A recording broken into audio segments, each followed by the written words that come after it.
Tukisema kubadilisha dunia ni kwenye watu yote mlio ndani ya dunia mutabadilisha dunia.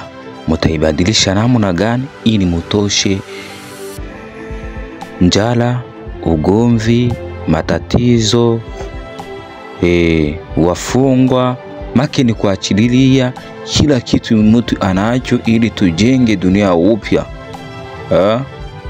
Hiyo dunia tutaijenga kwenye watu yote watakuwa na usalama ndani ya hii dunia.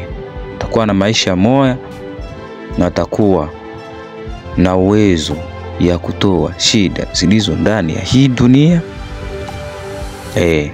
Make kila mtu ni kujivicha macho yake ili tuweze jenga dunia. Mtu asifahamu huyu ni wa kwa fulani, huyu ni wa fulani.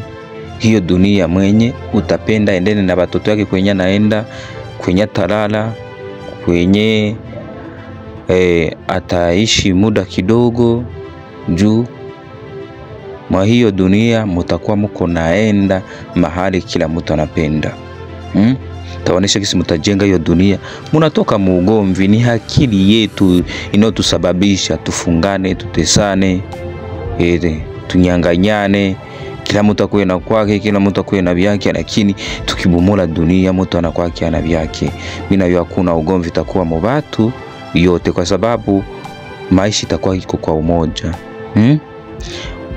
Kila mtu atajenga nyumba yenye haiko yake, ni ya dunia yote mzima, ni kuichunga. Kama anachungia nyumba watu wote walio ndani ya dunia, maki itakuwa ni dunia ya furaha isiyoisha ndani mwa mtu, kwa sababu hautafia na mtu na kitu yoyote.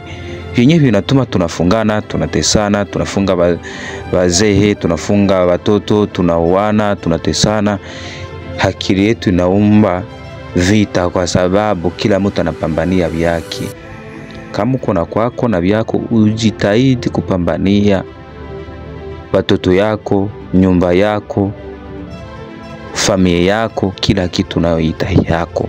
Mimi najua kama una kitu yako mwa dunia inaitwa yako, hakuna shida itakuwa kuweye.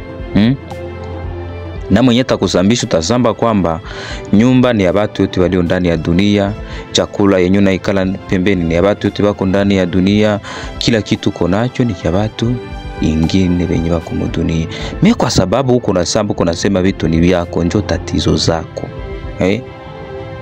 Koma unawezi kuwa na vyako na kwako, tuambie utapata amani.